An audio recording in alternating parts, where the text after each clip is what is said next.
Okay, this has been a topic that's come up a lot on conversations recently, just that we've had with clients and people that I'm talking to, is you eat all day, or you eat well all day, you're structured, pretty disciplined, and then nighttime hits and everything goes to shit, basically.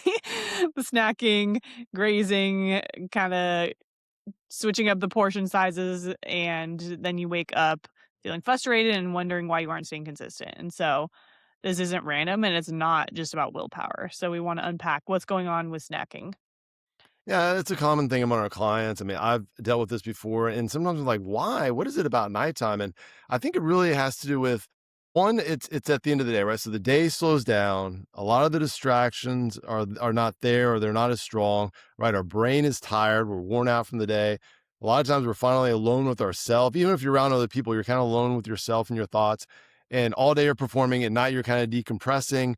And I think that's kind of like when your guard drops, right? And that's when you start doing other based on the day, your body reflects that, right? So if you're underfed, it shows up, or if you're stressed out, it shows up. If you're emotionally drained, it shows up. So it's really not the nighttime.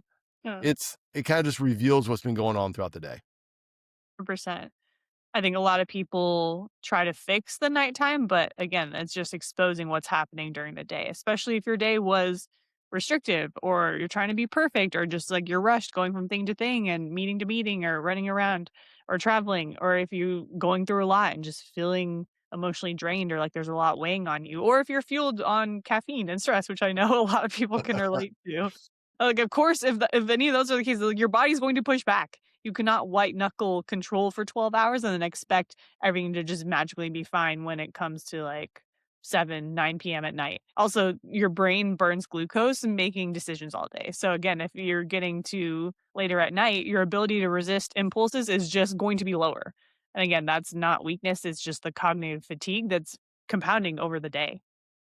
Right. So let's talk about a few things that kind of pop up throughout there. Right. So one is kind of like that mindset layer of like, it's been a good day. Right. So a lot of people walk around and they have that like internal script, right? Like I'm being really good, or at least I'm trying really hard to make good decisions.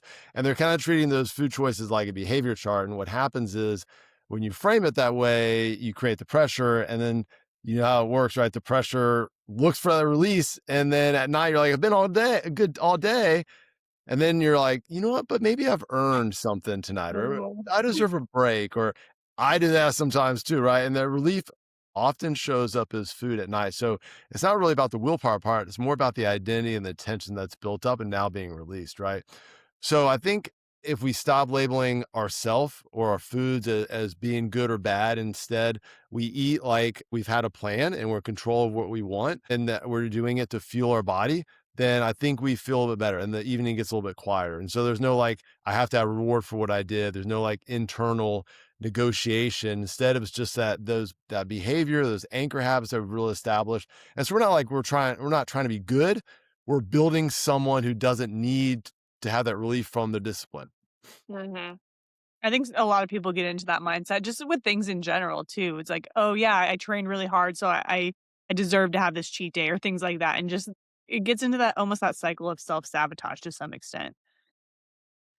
Another big thing that I see, I think probably the biggest thing that contributes to the snacking, especially when it comes to nighttime snacking, is gonna be under eating earlier in the day. Because if you're skipping breakfast, if you're eating like a small lunch, or if you're not eating any carbs, or if you're trying to save calories later in the day, you're biologically setting yourself up. Because then by nighttime, hunger hormones are going to be a lot higher, impulse control is going to be a lot lower, and decision making is going to be a lot weaker. And so, again, that's just physiology. If this is your pattern, the solution isn't to just discipline or be stronger. Like, you've got to have the right structure earlier on in the day, especially when it comes to having more protein, that's gonna be a major key, having more balanced meals, and actually eating enough food. I know it sounds counterintuitive to, like, snack less, you need to eat more, but it's true. Right. And it can work for some people, but for the most part, what we've noticed and found out that most people, it's way better if you have a larger breakfast. And like you said, at the end of the night, you know, the decision fatigue and you're tired and your brain's tired. And it's just the impulse control is way weaker. And it's just really hard to stop yourself from wanting to just eat whatever or snack around or we're talking about. Yeah, and I've experienced this too, like, especially If I notice if I go long periods in between when I eat or if, like, I'm out, like, for example, most of the time on weekends is, like, sometimes I'm out all day and sometimes it's not even planned, and so I'll be super hungry, and then those are the days where I have that temptation to go and overeat because I'm so hungry and just, like, my and as soon as I get a taste for it, like, "Oh, I just want more and more," and then I don't have that control, so it really does make a big difference, and I've seen this stuff play out in my life as well, which is why we're talking about it. Then it feeds over into the next day, right? Let's say we Mhm. overeat at night, we wake up, we're like, "Ah, man, like I was doing so well, and then I blew it." And so you try to tighten the next day, right? And then it Yep. just becomes this cycle, and you have this like restriction, and then you have this tension, then you have this rebound, and it goes over and over. And so it's not really the discipline, it's the structure problem. And then if that keeps up for a long time, before you know it, you quit. You're like, "I can't do this anymore," right? Mhm. It's just an endless cycle, and so if we fix that daytime foundation, we remove the guilt restriction swing then the night stops feeling like a battleground. We wake up and feel really good about the day, and like we talked about last episode, we have that morning routine, and we just have an awesome day ready to go. Yeah, exactly.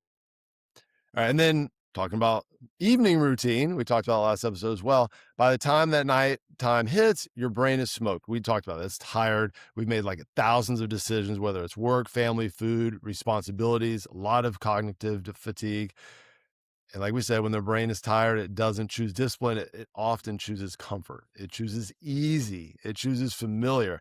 And that's one reason why I like to make my lunch the next day because if I'm or you meal prep because if you're tired and you're like I just want something to grab something, and you don't have something made up, we often don't make the very good choices for that, right? So we're standing at the kitchen at 9:30 type of thing, and we're hoping, hey, I just need to stop snacking, and then we're relying on our like most depleted, weakest version of ourselves to make one of the strongest decisions of the day, and that's just poor timing. And so instead of negotiating at night, we want to make sure that we make those decisions ahead of time. We have that plan ahead of time. So things like, for example, do you have a planned snack at night? If not, then don't do it. Have a kind of like a like restaurants do. Have a like a kitchen close time. Like I Mhm. usually do, like, all right, I'm on mine. I'm like, after 7, kitchen's done. I'm not eating anything else after that. Have that strong after dinner routine that goes along with getting ready for bed. And then one thing that's a super, super simple trick that I know a lot of people do, and there's other things we'll talk about too, but like brush your teeth. Like if I brush my teeth, Mhm. I don't really want to eat anything else. Mhm. And so sometimes if I'm getting that huge urge, I'm like, dude, just go brush your teeth because you're not going to eat anything. But, going for a walk or finding a really good book to read or taking a shower, a lot of times that refocuses your mind on, okay, I need to be slowing down and get ready for bed as opposed to what I need to eat. Yeah, kinda like we talked about in the last episode too, of having a buffer in between. Like, we talked about having a buffer between work and wind down, but, it can also be, like, between eating and winding down. So it's like you eat and then you go for a walk or you do something because oftentimes, like, yeah, if you're sitting there looking at the food or like you said, if you restrict it all day and you're really hungry, you're gonna feel tempted to eat more even if you aren't hungry. So it's like create that buffer, that space, allow the food to digest to, and then you're gonna realize, "Oh, I'm actually not hungry. I don't wanna eat more. I just need to go wind down for bed."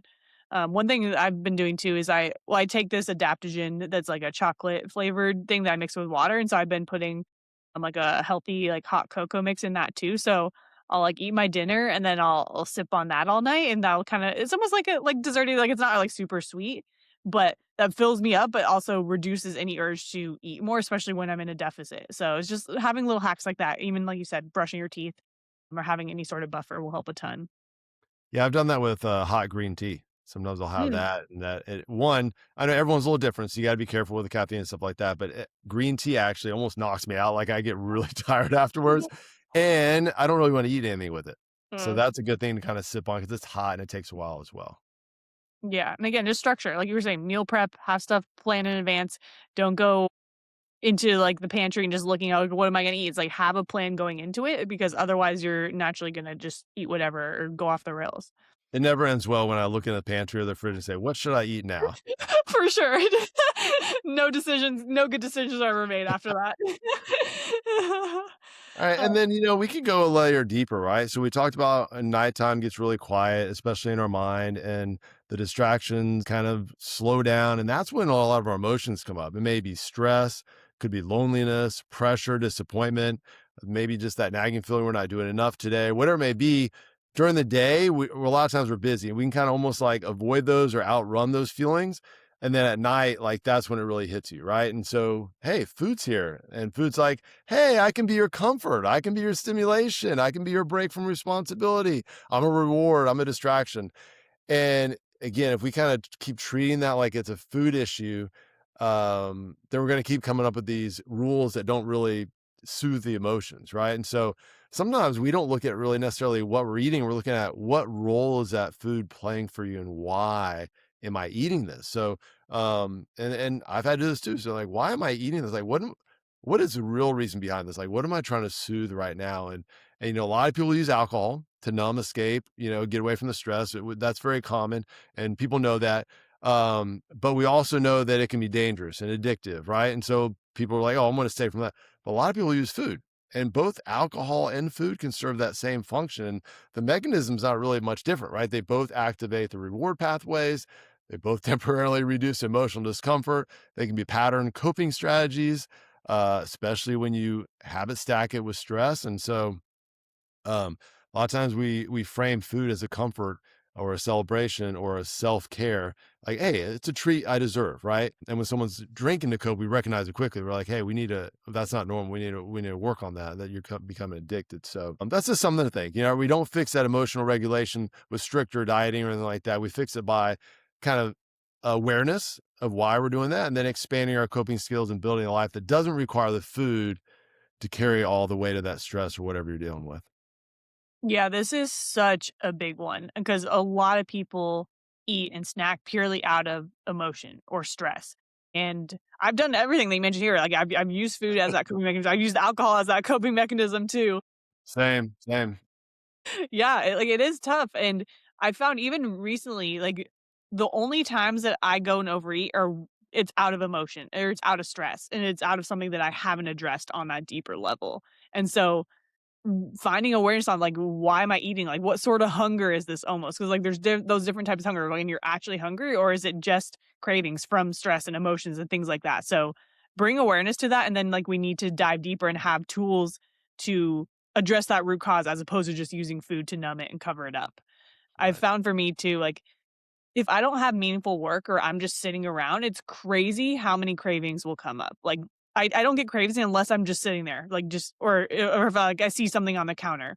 That's another one is, like, don't have it in your house. Like, super easy to reduce the resistance there. But, like, if you're dealing with those high stress or tough emotions, like, again, you gotta address that first. I think having that buffer, like we talked about previously, stacking other habits with it, and just, again, get the shit out of your house. Like, if you're used to, like, going and snacking, overeating, if you go to the pantry and there's literally nothing in there for you to stack on, problem solved. Yep. Yep. Get it out of your house. Again, implement stress reducing techniques to help manage the emotions, the stressors that you're going to. And again, live a full life, go and do things, pack your schedules. Like if I'm out walking with a friend or I'm like doing reading or if I'm out playing volleyball, I have no desire to eat or overeat. Like I'm busy, I'm doing other things. My life feels full and I'm not sitting there just thinking about food. So it's like go do something meaningful with your life. And it really does make a big difference. It really does. It really does. And the other thing we have to think about is well, we've talked about this, is the real conversation about sleep, right? So if you stay up late every night, and I understand there's some people that absolutely have to because of jobs and things like that, I get that. But if the pattern of you just staying up is just because you like to stay up or you want to, or you're just not going to sleep, or you haven't established that bedtime routine, then it's going to keep repeating, right? And it doesn't matter because the later you stay up, cravings ramp up, the cortisol stays elevated, impulse control drops the later you stay up, the emotional sensitivity increases. And we said this, a tired brain is a reactive brain. And there's been times where I've had to stay up late for whatever reasons. And I found myself starting to get hungry, whether I was actually hungry or not. I wanted to get something to eat, right? And so if you're standing in the kitchen, it's like 11 o'clock. Sometimes it's not hunger, it's exhaustion, right? And it doesn't matter what you do. Maybe you're not trying to soothe anything. You're just staying up late, and so sometimes the most powerful nutritional strategy is just go to bed. If it's late, it's like, hey, go to bed, get a good night's sleep, wake up. You won't be staring at the pantry trying to figure out something to eat, right? And so you have a well-rested brain is going to make the better decisions without a fight. And you wake up tomorrow morning, you're going to feel way better. Yeah, and I think we've all experienced those days when you don't sleep well, you're just tired, and then naturally you're just craving a bunch of sugar or a bunch of salty things. Like if you don't get your sleep, you're gonna have those cravings, and let alone it impacts your emotions, and then you're, probably more likely to emotionally regulate through food, so it's just a complete vicious cycle all the way around. But there's actual research showing that when you sleep, let's say 4 to 5 hours instead of 7 to 8, your hunger hormones increase and your satiety hormones drop. So, again, if you're staying up late and then craving snacks, it's just biology. Like, you're naturally going to be wired to crave those things, and it's usually the unhealthy stuff that isn't gonna help contribute to your fitness journey. Right.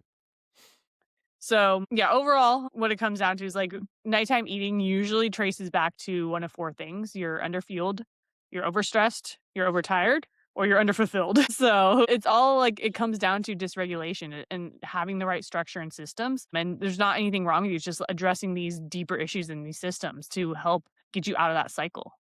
And so, like, we want to stabilize, we want to eat enough during the day.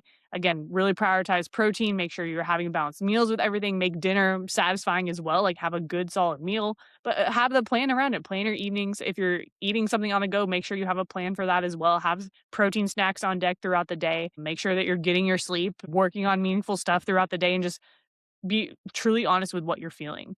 I think nighttime doesn't create the problems. Again, like we said, it just exposes them. So once you fix earlier in the day, the night will take care of itself and the snacking issues that you're experiencing. And lastly, if you need simple, practical ideas that make hitting protein easier, we put together a high protein recipe guide with meals that are actually satisfying and easy to make and realistic for busy people. So you can grab that in the show notes. And if the goal is to stop fighting yourself at night, start by feeling yourself better during the day. So, yeah, hope that helps. And we will catch you guys on the next one.